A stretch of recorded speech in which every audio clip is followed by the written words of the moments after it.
Think about how strange it is that your ability to move across the planet is completely dictated by a tiny 32-page booklet. For the vast majority of human history, border controls did not exist. Ordinary people traveled across continents without anyone ever asking to see their papers. When travel documents did appear, like those granted by ancient Persian kings or England's King Henry V in 1414, they functioned as safe conducts, which were essentially letters of royal protection requesting safe passage for the bearer. Look at this 17th century safe conduct. The heavy wax seal and the ornate signature of King Charles I mark this document as a royal decree. During this era, a passport was a luxury item designed to keep diplomats and the wealthy elite safe in foreign lands.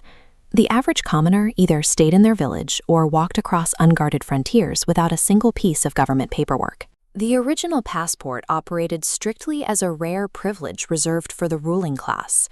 That system of elite privilege collided with the mid-19th century. The Industrial Revolution triggered an explosive expansion of railway networks across Europe. Suddenly, millions of tourists and train passengers were crossing territories every year. The old, incredibly slow method of border guards inspecting handwritten travel documents caused massive bottlenecks. The system became entirely obsolete. The response from European governments was remarkable. Rather than build larger checkpoints or hire more guards, nations like France simply abolished passports altogether in 1861. This kicked off the golden age of travel. Wealthy travelers and ordinary passengers alike could board luxury trains like the Orient Express in London and ride all the way to Constantinople without ever showing a single piece of ID. A frictionless, borderless world isn't a utopian fantasy. It was an actual, lived reality just over a century ago. That era of open, frictionless travel was violently crushed by the outbreak of World War I in 1914. Paranoia swept across Europe.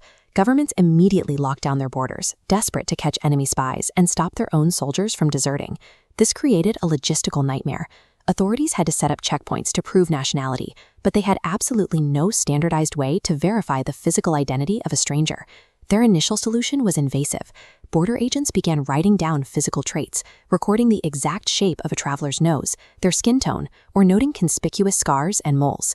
The technological leap that solved this identity crisis came from the British government, which mandated the inclusion of a printed photograph on the passport in 1914. With that single addition, the state began to possess the physical identity of its citizens as actionable data. Your face, permanently bound in a state-issued booklet, was now a matter of national security. The modern passport grew directly out of wartime paranoia and the state's need to identify physical threats. When the armistice was finally signed, the public expected these draconian border checks to be dismantled. The lockdown was sold as a temporary wartime necessity. At the 1920 League of Nations conference in Paris, world leaders decided to keep the temporary controls in place permanently.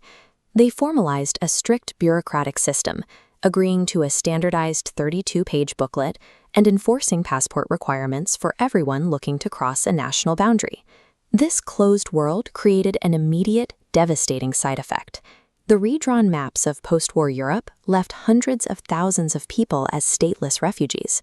They had no recognized government, which meant they had no one to issue them a booklet. Without that specific document, a person practically ceased to exist in the eyes of the law.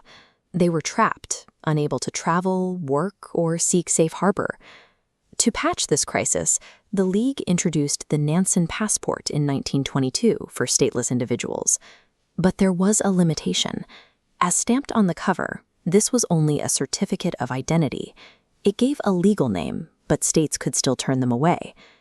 By the end of the 1920s, the globe was partitioned into a rigid geopolitical grid, where lacking the right paperwork stripped a person of their ability to move, work, or exist legally. As the 20th century progressed, the paper booklet merged with digital technology. In the 1980s, standard machine-readable zones were introduced, turning physical documents into data that could be instantly scanned and processed. Then came the leap to modern biometric tracking. By the late 1990s and exploding globally by 2006, the world adopted biometric passports, marked by this gold microchip symbol on the cover. These chips irrevocably link your fingerprints and the unique geometry of your iris directly to global, centralized state databases. We have traded the ancient royal letter for an algorithmic checkpoint. Today, state verification relies on the mathematical geometry of your physical body to determine if you can pass. The passport exists to give the state the power to stop you. The emergency measures of 1914 never ended. They became the global standard. Today, the fundamental freedom to move across the earth is a privilege that the state can revoke at any time.